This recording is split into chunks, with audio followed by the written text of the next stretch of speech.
What's up everyone, I'm Jordan. In today's video I'm going to give you guys tips on how to have unique drum bounce while showcasing this beat that I made for Toliver. Before we get into anything, I wanted to say shout out to Hoops. He is the creator of this melody and the melody carries the beat. I don't care what y'all say, it's just beautiful. First tip for having unique drum bounce is you're gonna want to step out of your comfort zone of doing the same drum patterns that you gravitate towards. If you're a newer producer, then you may not have this problem yet. It's good to be aware of regardless of where you're at experience wise for producing. Here's a snippet of the beat I'm going to be breaking down for you guys, and at the end of the video I will play you guys the finished beat, so make sure you stay tuned for that. You'll get to hear it in its highest quality.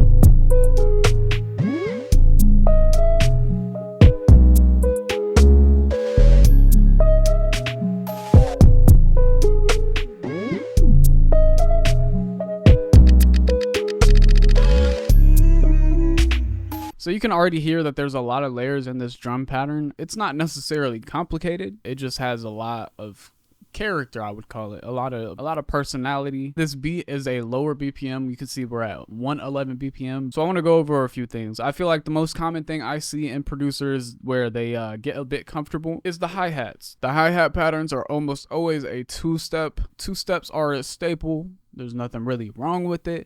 But I just don't want you guys to get comfortable and get complacent and not explore and experiment, because that's really what all of this is about. You know what I'm saying? A lot of beginner producers may actually have an upper hand here because they don't have those set rules and standards, expectations of how hi-hats should sound in a song or how drum patterns are supposed to be. A lot of us just click stuff until it sounds good, and there's nothing wrong with that, but it's very easy to fall into the habit of doing the same things that you're comfortable with. So here's the hi-hats alone. I used 4 different hi-hats, which you don't have to do. You could do this all with one.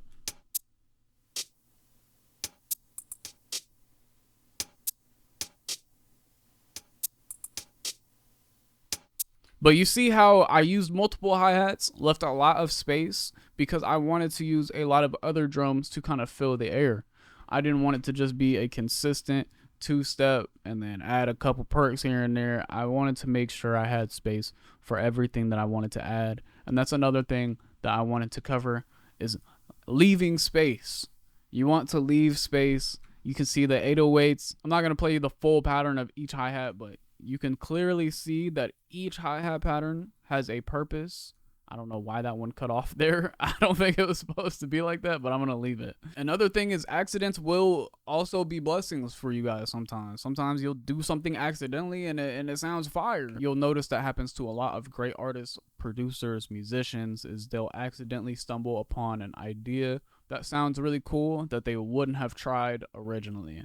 So stay open to things. Just because you misclick something, don't delete it off rip. Listen to it, and then if it sounds terrible, delete that. So we've covered the hi-hats. Like I said, there's nothing wrong with a two-step pattern, but make sure that you have beats that deviate from the typical norm that sound good to you. That's the most important thing. Experiment, have fun with it. Now we're gonna move on to the snare.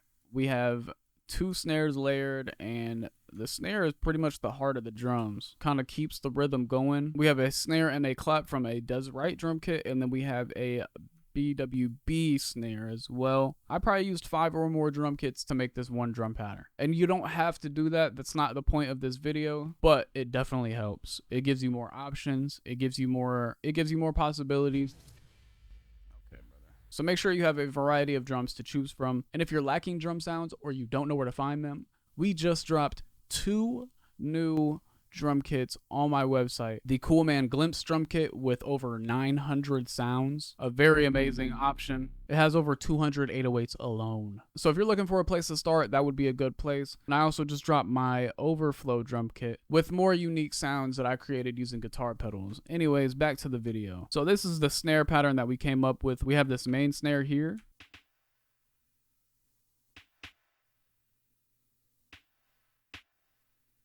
And you can see that this snare pattern follows no rules at all.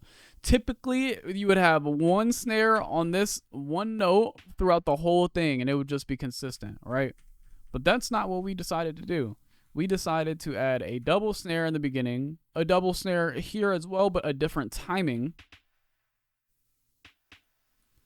And then we did another kind of double snare, but even more delayed. So the double snare just gets further and further away. And then we have this last final snare that doesn't follow any rules at all. It actually hits earlier than it's supposed to. Originally, the note would be here. But like I said, there's no rules to anything. Experiment, do what sounds right.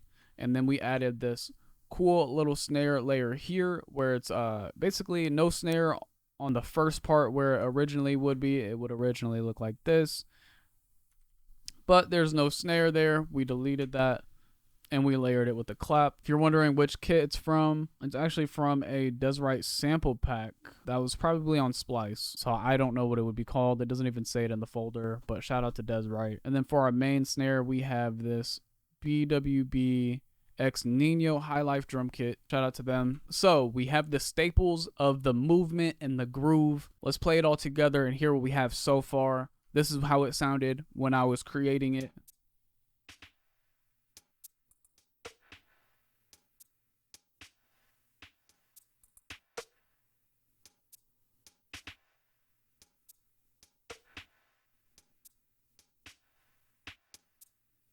So you can see how they all work together. This snare and clap layer down here complement this snare and give it a stronger feeling when they hit together.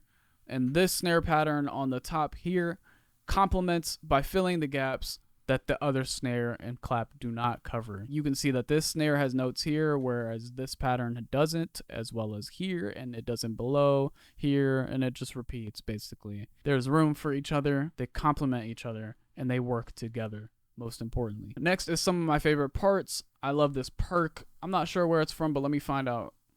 I love this perc, and it's from the Cryptic and Steven Schaefer drum kit. Shout out to them. And what I did was I stretched the multiplicator knob, and that basically stretches how long the sound will play. And then after that, we right-clicked on the sound, did cut itself, so that way it stops playing as soon as the note ends. So the sound stops as soon as the note ends here. This is what it sounded like originally.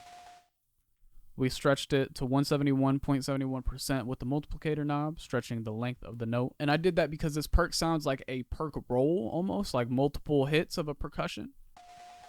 And I wanted that to sound more dragged out. So this is the pattern that we have with that, and I will highlight my favorite part of it in a minute.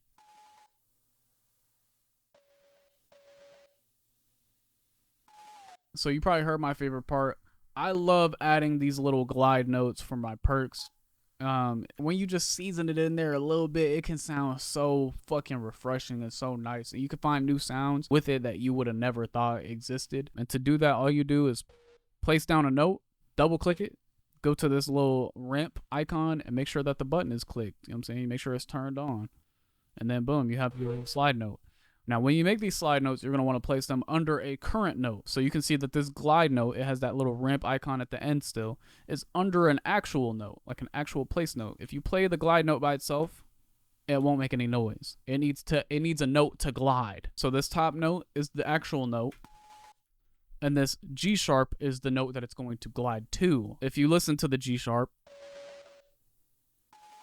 it's way deeper, way darker, and that's what it's going to glide down to.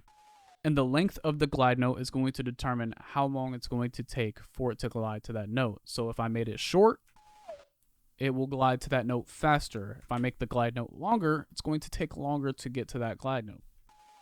So yeah, make sure you guys mess around with the glide notes for percussion. It's very interesting with the sounds you can create, the sounds you can find. And don't feel limited to only using the root note, the C5 note, for all of these percussions. You can go higher, you can go lower.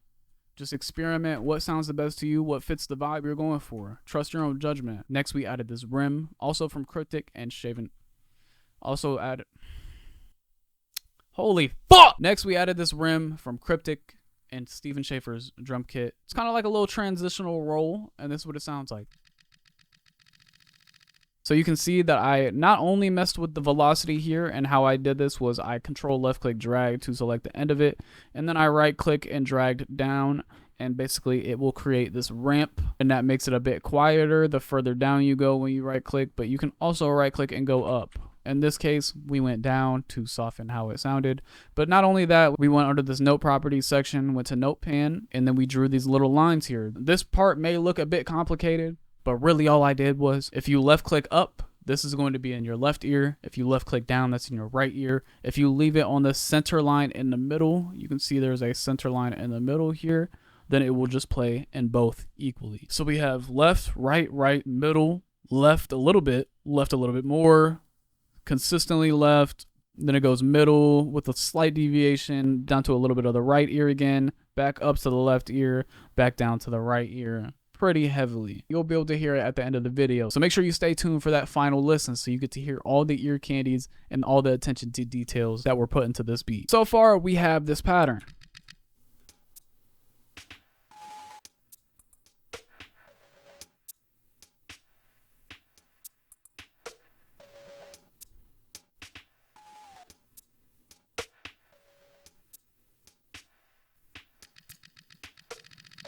Beautiful. Next, we did add a couple triangles from Versus sound kit. As you can see, a lot of these sounds are from different drum kits. Make sure you have a variety, make sure you have options. And if you can't afford any of the drum kits on my website, DM me. I got you. I'll get you a discount code or we can figure something out. You feel me? But we added this cool little triangle pattern.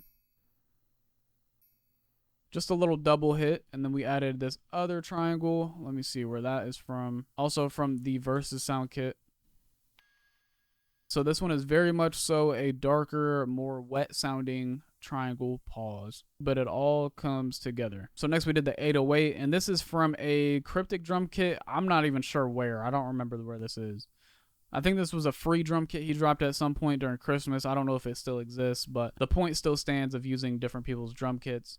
And basically this is the pattern we have here, and I'll talk about why we did what we did.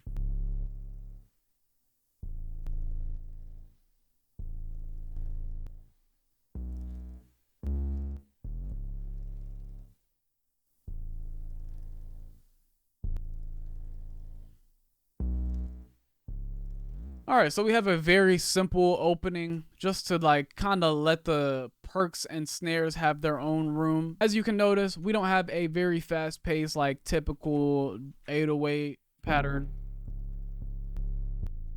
Like, you know what I'm saying? We don't need all of that in this instance, in this beat. That's not necessary. We have other stuff filling that gap of space. So we made sure to leave room for that stuff. So we kept it very simple even here. And then we added this glide note to kind of transition it back into the more simple part and still add a little spice to it. You know what I'm saying? It's that heat that creeps up on you. So for the glide note, we have a C sharp because it doesn't really matter what the note is going to be because the glide starts instantly. If I had delayed the glide, then it may have mattered, but we left it directly on top for a smooth transition, kept the note very short so that way it didn't take too long and it isn't too drawn out, because it's a very short note to begin with. And then here what we did is we left out this little small transition note. We just kept it normal, and then we used just the glides to transition us back. And one final thing I want to highlight on the 808 is that the notes of the 808 aren't playing for the full duration that the note is stretched out. And that is because the 808 is a like shorter sounding 808 here. Listen. Doesn't last very long. You can see that the note actually only plays for about half of this note. So you'll notice, even though this note is drawn out, if I change it to here, it will sound no different.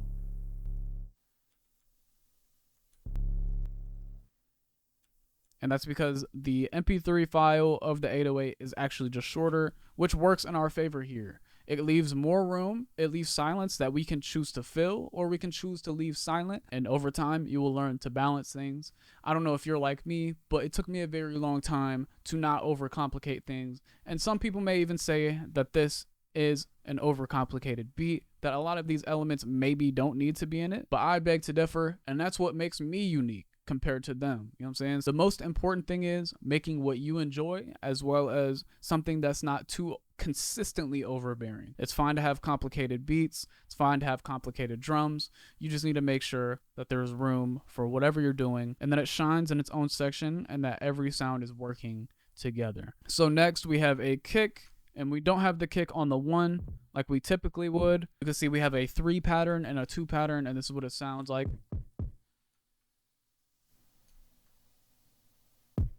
And let's hear what that sounds like in conjunction with the 808, as well as the other elements we have so far.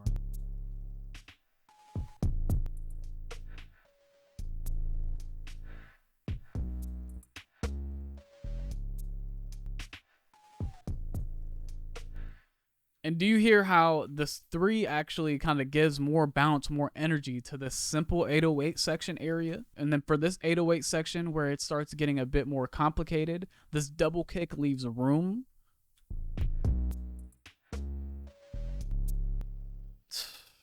Beautiful, honestly. I love the call and response of this perk. I love how the hi-hats all amplify each other. I love how the snares work together. I love the layering. And I love how the kick amplifies the energy while it's at such a low BPM. It's very rare for me to be proud of some of my own work. I feel like we're all our harshest critics. We all know that. But for this one, I can truly say I'm proud of it. We're getting close to the end. Trust. Hang in there with me. Hang in there with me. I don't know where this Analog Lab preset is or where it came from. It's called Blade, and it's a sub bass, and this is what it sounds like.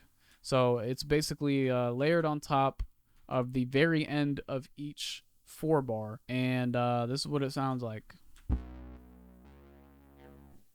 And then we have the exact same notes, but the C sharp is put down an octave, just to kind of give it some variety. And this is what it sounds like with the 808s. We layered them.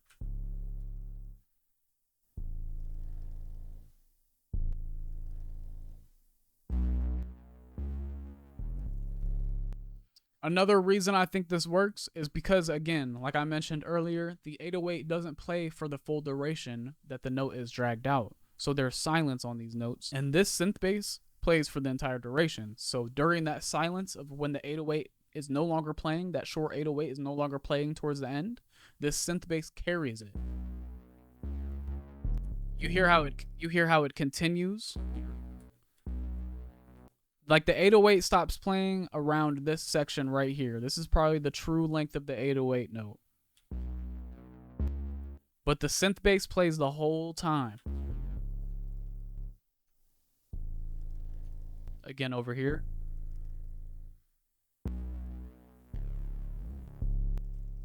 And it doesn't sound overbearing. It doesn't sound like too much to me. Lastly, but not least, what has grown on me is Voxes. I love Voxes, and I'm not gonna lie, if it wasn't for Cash Cobain and even some older Drake songs, I don't think I would like Voxes. I used to hate them. I think a lot of them can sound kind of corny, but with the right ear and the right sound selection and knowing what will sound good together, I think it's a great touch. So we added this Vox. Let me find out where it's from for you guys. It is from the Versus. It's from the Versus sound kit. We used another Vox as well, also from Versus drum kit. And basically, this is the pattern we came up with.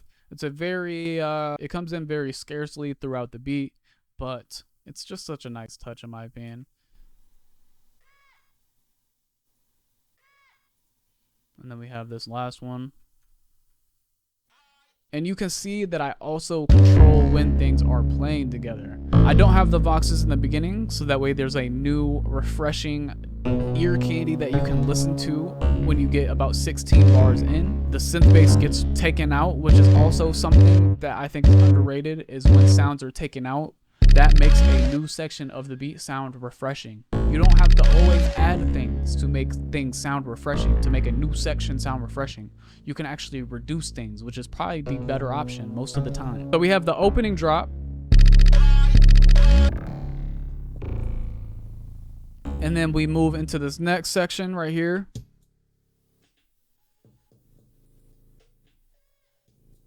You know what I'm saying? That Vox you didn't hear before and you're like, oh shit. And then it comes back and it's just kind of a trading back and forth here. Here's the final listen. I hope you guys enjoyed. We left 8 bars for the intro, just the melody playing.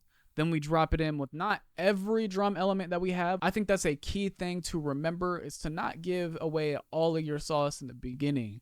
Give them a nice taste of what's coming. Give them a majority of the flavor, the bounce, the rhythm, and then add refreshing new sections. Whether you add new sounds in, like these Vox, or you take things out and reduce it to a simpler form. Yo, so I just had a crumb on my lip and nobody said nothing. There's really not much else to say. I do want to give you guys a couple cool tips that I have been doing recently. One of them is going to the channel rack after I've created all of the drum sounds, selecting all of the drums, and then going to the mixer. You can press F9 or whatever, and then click on any mixer channel, do Control L, and it will assign them all to the same mixer channel. As you can see, they're all on 3. And then I like to add some type of effect. And basically this is just called drum busing, where you assign all your drums to a singular mixer track, and then you add an effect that will affect all of the drums at once. This kind of gives a sense of unity for the drums. It can kind of tie them all together, especially if the sounds are very different. And from here, you can do whatever you want. You know what I'm saying? You can take away high end, you can boost low end, you can add distortion, you can add gross beat, you can add anything, reverb, delay, you can add anything. The choice is yours. Experiment with that. Another thing that I have been doing recently is very similar. Going to the channel rack after you have made all of your drum patterns, selecting all of your drums, and then going to this top left drop down arrow up here and going to transpose selected. And you may want to leave the bass line out for this one unless you're planning to pitch everything up, including the sample. And then you can pitch it up or down, and it will give your drums a new texture, a new kind of sound, a new kind of feeling sometimes. So mess around with that, combine those two techniques together. Hopefully you have learned something. Hopefully you're a bit inspired in some type of way. Go accomplish what you need to do. Stay experimental, stay open-minded. Hit that subscribe button if you haven't already. Hit that like button if you want to, so you can help me get into the algorithm. I appreciate every single one of you guys. Don't forget there's a couple new drum kits on my website, my Overflow drum kit, as well as Cool Man's Glimpse drum kit, which I've been using a lot. I will be doing future videos on beats that I've made purely with this drum kit. I appreciate all of you and the support you guys consistently give me. I love y'all, and here is the finished beat. All right. Jordan, what the fuck?